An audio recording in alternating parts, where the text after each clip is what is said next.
Belle semaine de travaux avec nous. C'est la deuxième semaine sur le chantier et on avance vraiment très vite. On est super content du résultat. Si vous voulez suivre l'avancement de notre rénovation de la petite passementerie, n'oubliez pas de vous abonner si ça n'est pas encore fait, d'activer la petite cloche et aussi de mettre un petit pouce levé pour nous encourager. Pour cette deuxième semaine, nous avons continué de casser et encore de casser de la brique. Nous avons aussi commencé à arracher quelques lattis et à casser une chape en béton.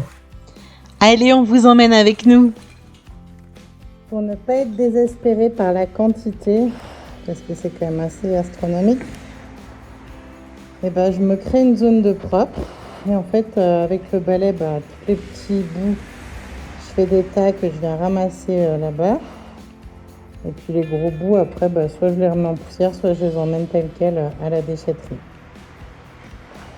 Toute cette pièce est quasiment cassée. On va finir de casser là, ce matin avec la dernière cloison.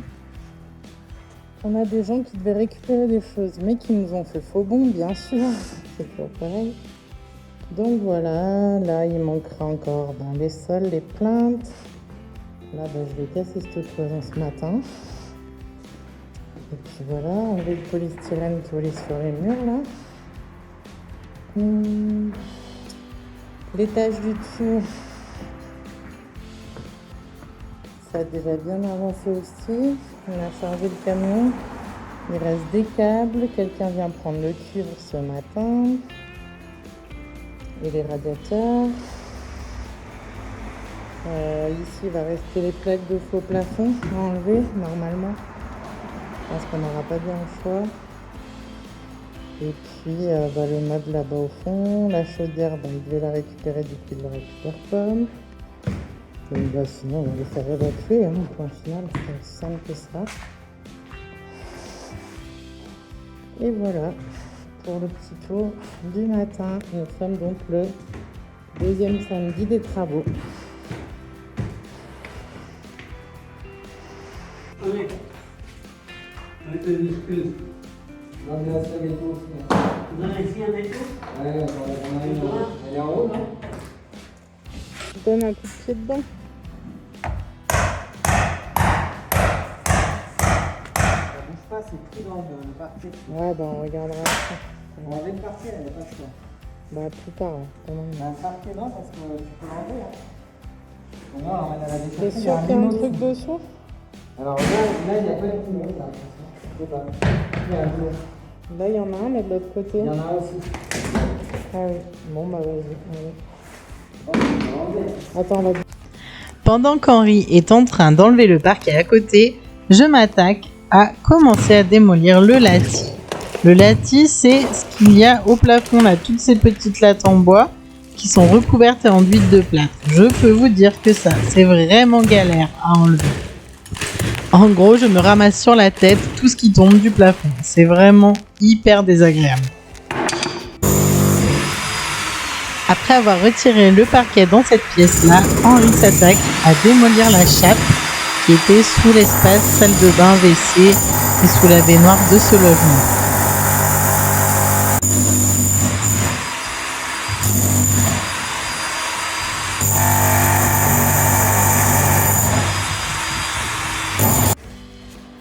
Bon, pour le lattis, je ne vais pas aller plus loin pour le moment parce que je n'ai pas vraiment la bonne méthode, je n'ai pas les bons outils et j'ai pas d'escabeau qui soit assez haut pour que j'enlève le lattis là qui est à peu près 3,30 m de hauteur. Donc là, je suis en haut des petites marches en arrondi là du salon, mais du coup, je ne peux pas aller plus loin à droite et à gauche. Donc voilà, il faut que j'ai le bon matériel pour continuer à avancer.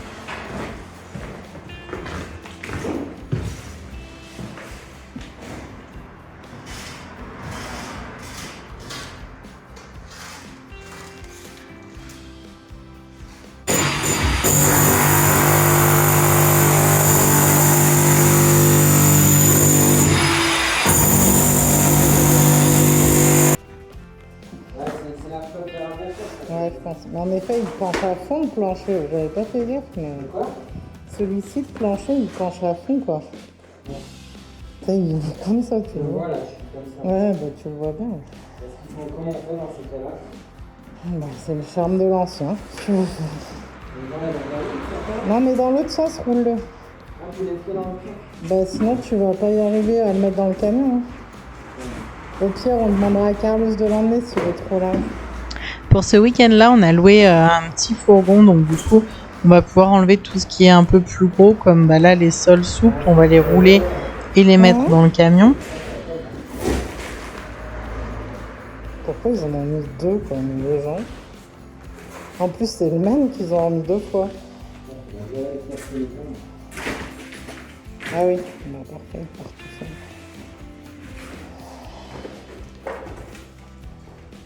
Je roulerai les autres après. Après, il fait ça.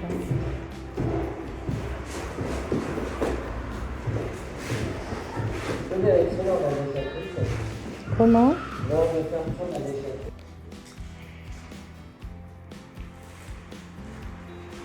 Cette fois-ci, on est à l'étage.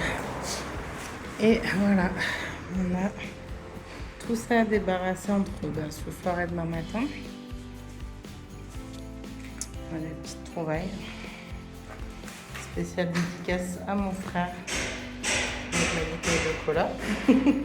Elle est vintage, hein, j'ai l'impression. Quand j'enlève les filtres le soir, je suis bien contente quand même d'avoir eu le masque et les filtres. Parce que quand on voit leur état, on se dit que c'est quand même nécessaire. Alors, derrière ça, c'est la porte qu'on doit démurer. Hop, en gros, elle fait tout ça. C'est celle qu'on voit de l'autre côté qu'on vous a montré déjà, qui est là en fait. Et donc, du coup, le but, ça va être de la faire sauter pour que ça soit, que ça appartienne au deuxième appartement. Donc ça, c'est trop cool. Chose trop cool que j'ai vue aussi, c'est qu'à côté, on a de la vraie brique ancienne. Donc je crois que je vais me faire un petit plaisir à sauter tout ce plâtre autour et à conserver de la brique, parce que je pense que ça peut être super beau. Vous en pensez quoi? Coucou Riri, qu'est-ce que tu es en train de faire? Le faux plafond, on est en train d'enlever. On avait hésité à le faire et en fait on devait le faire à l'étage obligatoirement, donc on l'a fait ce matin. Et franchement on a trouvé que c'était simple. C'était pas très compliqué à faire quoi. Oui, c'est le faux plafond par contre. Et après, à voir si on garde la structure ou pas. Et au cas où, si on la garde pas, et je pense qu'on se resservira du bois de charpente parce qu'il est en bon état. Donc ça serait dommage de gaspiller une belle charpente comme ça. Bon, j'ai donné un petit coup d'aspirateur vite fait juste pour dégager tous les coins là entre le sol et puis les murs quoi. Donc je pense qu'il va falloir qu'on le rebouche avec de la mousse expansée parce qu'on voit quand même que tout le plancher descend en direct sur la cave. Alors on va l'isoler par en dessous la cave, hein, mais du coup ce sera quand même plus agréable et ça évitera encore plus de ponts thermiques, on va dire. Il reste ça à enlever, là on n'avait pas fait gaffe que c'était du polystyrène. Donc sous la lège, il faut tout enlever. Et puis voilà. Et puis on va regarder si on arrive à faire sauter là aussi cette marche quoi. On va demander à un professionnel si on peut la faire sauter, ce serait cool. Ce serait cool d'être de plein pied en fait intérieur-extérieur. On baisserait bien évidemment la terrasse de devant quoi. Mais ouais, ça pourrait être vraiment bien je pense. Mais à voir si c'est pas le linteau d'un truc en dessous. On a des soupiraux, mais bon. On va voir si ça peut le faire, de se laisser ou pas. Ça, il y a qu'un pro qui peut nous le dire. C'est marrant parce qu'à l'époque, du coup, ils mettaient un peu de journal dans les années 80 pour combler les vides. Et c'est rigolo parce que du coup, j'ai réussi à enlever un des journaux. Et l'année, c'est mon année de naissance, 86. Donc c'est rigolo.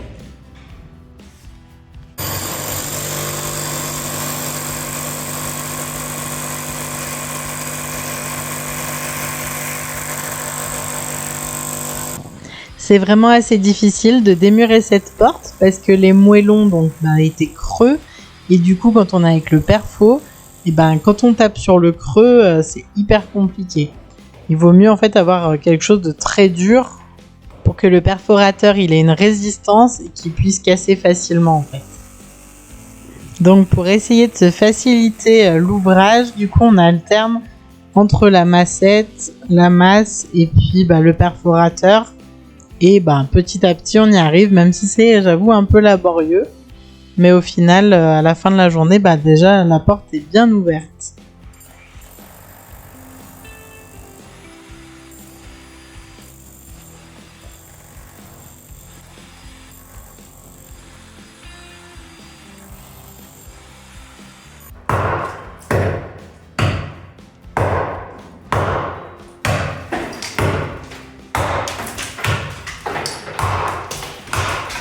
Bon, ce serait à refaire. Après, avec un peu plus de méthode, on aurait d'abord scié préalablement en fait le contour de la porte. Après, on savait pas trop jusqu'où aller en fait, où elle s'arrêtait. Mais du coup, si on avait pu, on aurait fait ça. Ça aurait été beaucoup plus propre. Voilà, on aurait enlevé après l'intérieur au fur et à mesure. Mais là, je suis un peu dégoûtée parce que du coup, les briques autour ont cédé. Donc je sais pas trop comment on va pouvoir rattraper le coup, mais bon, on va essayer de faire au mieux en tout cas pour que ce soit esthétique.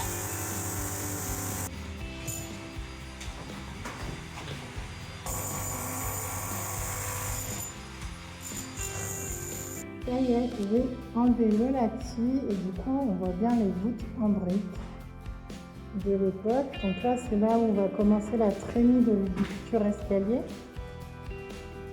Et donc voilà. Le latis, les petites lattes, elles viennent directement sous les poutres, elles sont fixées avec des petits clous.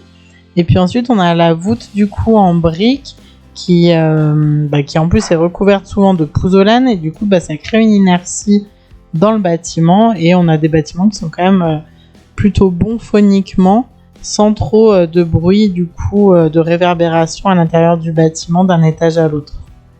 Alors sur cette vidéo je m'apprêtais à faire tomber les premières voûtes en briques et j'avoue que je crois que je ne m'attendais pas à avoir tout ça qui allait me tomber dessus, donc je vous laisse voir les images pour vous rendre compte.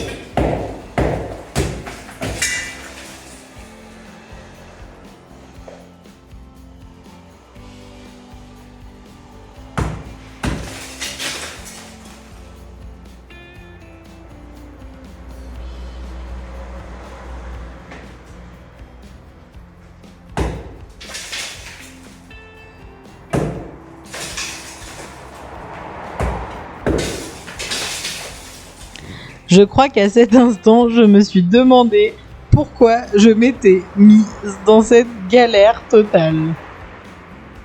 Et je crois que je n'étais pas du tout en capacité de savoir quelle quantité de détritus, de matériaux il avait pu être mis au-dessus des briques. Donc j'appréhendais vraiment à chaque fois que je tapais dans la brique. En fait, je crois bien surtout que je ne savais pas du tout ce qui me tombait sur la tête à ce moment-là. C'est seulement plus tard que j'ai pu voir par en dessus en fait que c'était du sable, de la pouzzolane, ce genre de choses.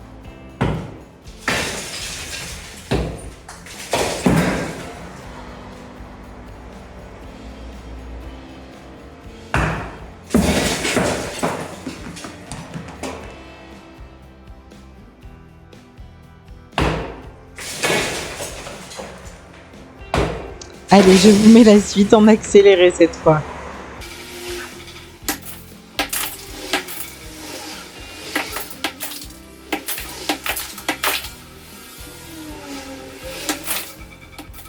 Bon, à cet instant-ci, c'était difficile d'avoir la bonne méthode encore pour casser ces voûtes en briques. Quand je voyais la quantité de ce que j'allais devoir faire, ça me semblait insurmontable.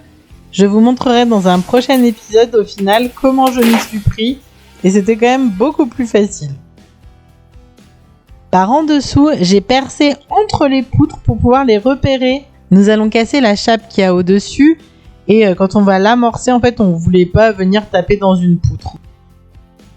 Je me suis ensuite rendu compte qu'au rez-de-jardin, Les anciens murs en fait qui étaient en mâche fer ont été doublés de briques, donc du coup j'avais un petit peu cassé, donc j'ai continué à casser et du coup ça m'a donné l'idée en fait de créer des niches une fois que ce sera doublé et isolé. Je pense que ça peut être très sympa dans la cuisine d'avoir plein de petites niches pour y mettre des livres, de la déco. Donc voilà, c'est ma nouvelle idée du jour. Bon, les nouveaux sacs à gravats sont pleins. Je me suis motivée à casser la cloison jusqu'en haut. On voit du latis, j'adore. Bref, ça sera plafonné en dessous, donc c'est pas grave. Quoi d'autre? Du coup, oui, je me suis motivée à casser toute la cloison, enlever la porte, passer l'aspirateur, parce que franchement, pour moi, c'est quand même beaucoup plus agréable un chantier clean. Enfin, quand je dis clean, en tout cas, exempt de trop de poussière et autres. Donc voilà, là on voit le bois qui apparaît là où était tenue la porte. Donc c'est là, on va faire la trémie. C'est facile, la trémie, elle doit prendre à peu près la même largeur. Donc il va falloir faire sauter toute cette chape et tout ce carrelage. Et voilà. Non, globalement ça avance quand même plutôt bien. Là il va rester 2 rangs de moellons à faire sauter, le latis à faire sauter ici. Et en bas, il y a la charpente bois à faire sauter. Bon, globalement, il nous reste 15 jours, même un peu plus avant que les entreprises interviennent. Donc on est plutôt large. Enfin large, ouais, on est bien, on va dire. Je dis pas large parce qu'il y a toujours plein de petits trucs à enlever, des plaintes, la faïence, normalement, elle va rester. On a vu avec le plâtrier, ça devrait être bon. Donc voilà quoi. Après il y a toujours plein de petits trucs, des tuyaux à enlever là. Typiquement je vois les tuyaux là-haut de ventilation. Donc voilà. Il y aura plein de petites choses à finir. Des jambages à faire là par exemple.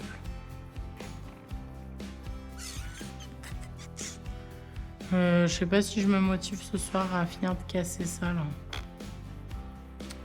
C'est pas que j'ai pas envie, mais après il faut que je me change, que je parte chercher les enfants. Donc bon, c'est un peu galère. Ainsi s'achève la vidéo de cette 2e semaine de travaux. On se retrouve dès la semaine prochaine pour la 3e semaine de travaux. Vous allez voir que nous cassons le latis à l'étage. Le latis là bien sale, bien gris. Ne loupez pas ça parce que ça promet d'être vraiment très drôle. Abonnez-vous, activez la petite cloche. Si la vidéo vous a plu, mettez un like et je vous dis à très vite. Ciao!